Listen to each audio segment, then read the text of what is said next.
मे महिन्यामध्ये महाराष्ट्रातल्या अनेक भागांमध्ये जोरदार पाऊस झाला। त्यात शेतीचं प्रचंड नुकसान झालं आणि त्यानंतर सरकारनं पंचनामेही केले, मात्र शेतकऱ्यांच्या पदरात अजूनही भरपाई पडलेलीच नाही। महत्त्वाचं म्हणजे अजित पवार यांचं गाव असलेलं काटेवाडी ही त्याला अपवाद नाही। अजित पवारांनी पाहणी केली, आदेशही दिले, पण काटेवाडीचे शेतकरी अजूनही भरपाईच्या प्रतीक्षेतच आहेत। पाहूयात या संदर्भातला हा स्पेशल रिपोर्ट।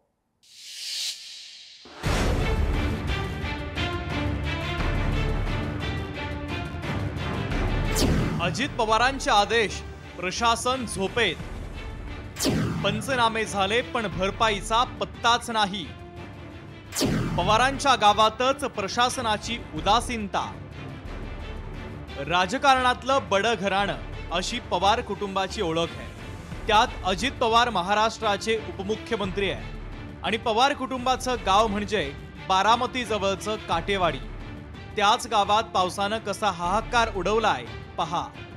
मे महिन्यात कोसळलेल्या पावसानं काटेवाडी परिसरातील शेतीचं अतोनात नुकसान झालंय।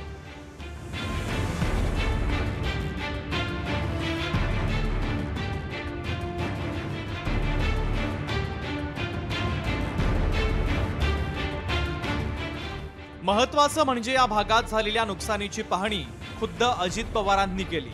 त्यानंतर त्यांनी पंचनामे करून भरपाई देण्याचे आदेशही दिले, पण प्रशासनानं पंचनामे उरकून घेतले, नुकसान भरपाईचा अद्याप पत्ताच नाहीये। पंचनामा करूनही आम्हाला ज्यावेळेस पूर आला त्यावेळेस दादांची सुद्धा इथं पाणी झाले। आदरणीय आमचे मुख्यमंत्री उपमुख्यमंत्री दादा यांनी पाणी केल्यानंतर तात्काळ आदेश दिले की त्यांनी कलेक्टर साहेबांना की इथले पंचनामे करून घ्या। त्याच्यानंतर 28/5ला पंचनामे झाले आमच्या क्षेत्राचे, पण अजूनही काही प्रशासनाकडून आम्हाला मदतीचा काही मदत झालेली नाही अजून। ऊस लागवडीसाठी केलेली मशागत वाया गेली।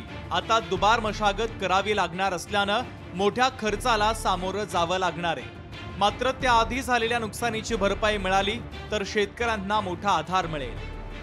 पिकवडे गावामध्ये पावसाच्या पाण्यामुळे ऊसाची पिकं वाहून गेली, मोकळी शेती वाहून गेली। मोकळ्या शेतीचे पंचनामे झालेत, पण ऊसाच्या पिकाचं पंचनामे काय अजून झालेलं नाहीत आणि पाहायला सुद्धा कोणी आलेलं नाही इकडे। ज्यांचे पंचनामे झाले त्यांना पण मदत नाही आणि ज्याच्या पिकातून माती वाहून गेली सगळं, त्याला काही विषय म्हणजे विहिरी बुजल्यात काही लोकांच्या। आमच्या शासनाकडे मागणी म्हणजे आम्हाला भरपाई काहीतरी मिळावी।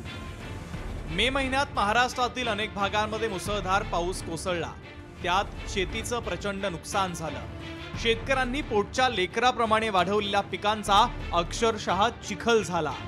त्यानंतर सरकारनं पंचनामे केले, मात्र नुकसान भरपाई अजून दिलेलीच नाहीये। त्यातच खुद्द पवारांच्याच काटेवाडी भागातील शेतकरी जर भरपाईची वाट पाहत असतील तर इतर भागातील शेतकऱ्यांची व्यथा काय सांगावी। विकास कोकरे, लोकशाही मराठी, बारामती।